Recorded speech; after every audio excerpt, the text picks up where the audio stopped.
the days of here's the design and you do this big ta-da and like, oh, it's an awesome moment and like look at the thing that we just built, and we spent a lot of time like in our little closed rooms doing the thing, and then you come back to the client and go, blah, there it is, your solution. It's not, in my experience, it hasn't proven the best way to do things.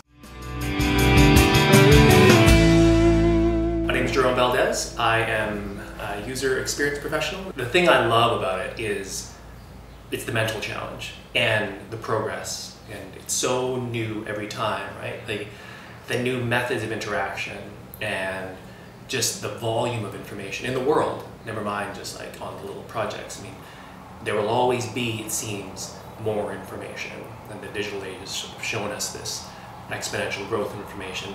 In particular, it's the exponential growth of information and then the requirement to distribute it and store it in different packages and how to get to those packages cleanly.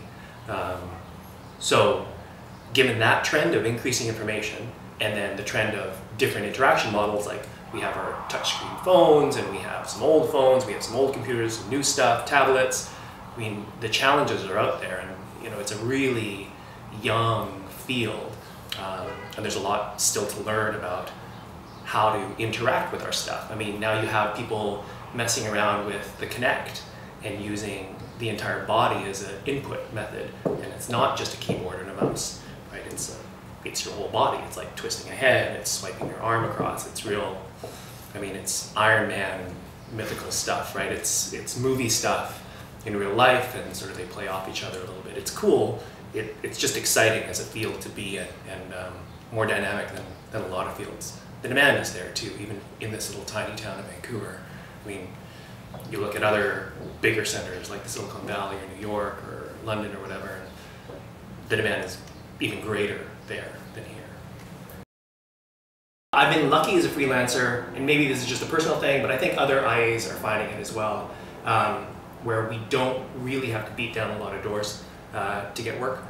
I know the small handful of user experience people, IAs, that I end up working with, or that I throw work to, throw it back to me, and we sort of toss back and forth projects that we can't take on ourselves, or that we don't want to take on, or whatever. Typically, we just simply don't have the time to take it on. So I don't go out and search for work, but it is the network that sort of lets people know that that I do what I do, and that I'm kind of available or not available, or I'm a freelancer.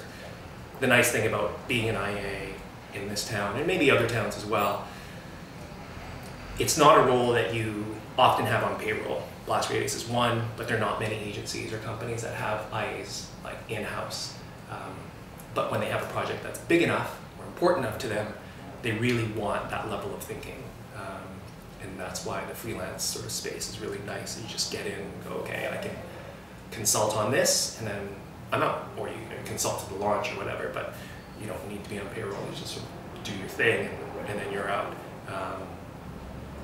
But there's a lot of it. You multiply that over a bunch of companies, and suddenly there's a bunch of work, and then you multiply that over a bunch of IAs that are doing the exact same thing. It's like there is opportunity out there. It seems every week there's at least 2 or 3 that sort of pop up. These days I'm saying no to basically everything, except things that are sort of in-house here at Blast. Like while I'm here, I could probably do that stuff really quickly, since I'm like physically in the building. I can just quickly consult on stuff. There's a few mediums that we're dealing with.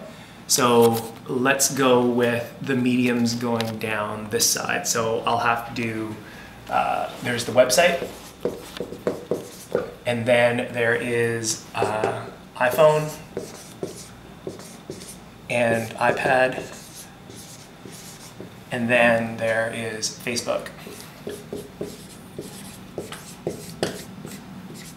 And I'll do another one, which is other, which is like outside. So other and then external.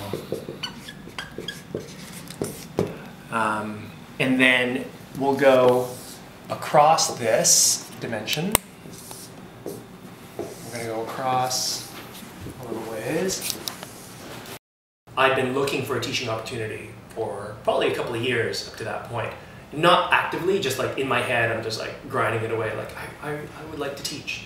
And so when it landed in my lap, it was like, oh, well, good, here's something, and it's on the North Shore where I live, so that's awesome. And the commute is nothing, so, and it was just one course. It was a really nice, lightweight entry into the teaching world. It has made me a better practitioner, and being a better practitioner makes me a better teacher. So they sort of feed off one another. I am forced now every Friday, or every, the class a week or whatever, I'm forced to evaluate my methods before I present them, right? So before I could probably just do my work and not have to over-explain what I do. But now when I have to explain it, it makes me really cognizant of the little things that I do on a day-to-day basis. Like, have I done enough audience analysis? Have I done enough analysis of the business? Do I really need to make this diagram? Do I need to investigate that piece of data some more? Where else can I be looking for information to input into the designs? Basically making sure that I'm not just making stuff up, right? Like it's really hammering down the research part of my work and the foundational, like, this is where I've come from. The ideas have come from a very solid place, whether it's like first-hand research or like just existing interactions and other stuff. There's those things, but it definitely has improved the way I work and just made me more aware of the stuff I do. I don't think it's made me slower. In fact, it's probably made me a little bit faster.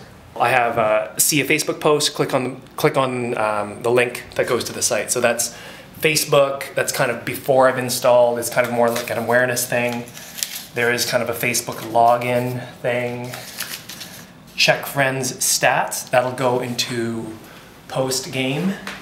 And I can check that on the website or iPhone or iPad. I can cancel or kill a game.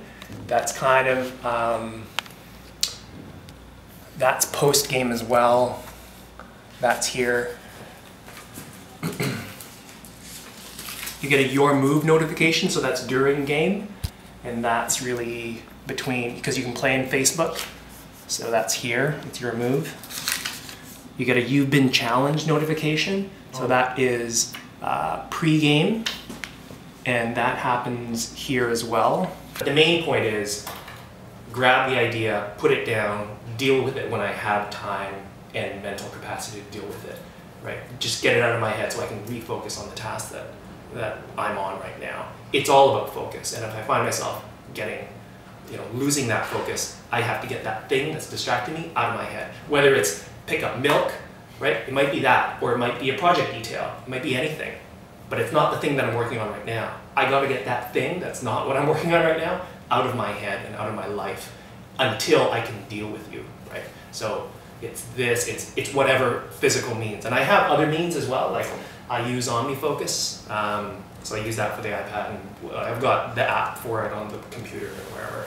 So whatever is the quickest way for me to get that idea out of my head, I do that. And then I can get back to the task at hand. And I'm always evaluating as I go, like, is this the most important thing that I need to be physically doing right now, right? And so I will process my email inbox, I will do that, like I'll turn my email off for, some time where I need to get a task done. Like, it's really getting the clutter out of the way when I need it out of the way. Sometimes I'm open to distraction and I'll just work that way. But if I really need to sit and focus on something, then I will close every other thing out of my life until I get that thing done. And if there's a distraction that just happens to bubble into my head, that's when the physical media comes into play. I go, yeah, good, pick up milk, done, get bread, okay, done, get back to wireframes, right? Like that's really what it comes down to. Maybe this is called accept.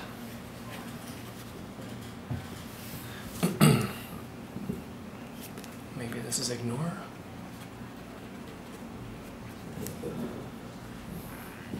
Do we need a decline, maybe?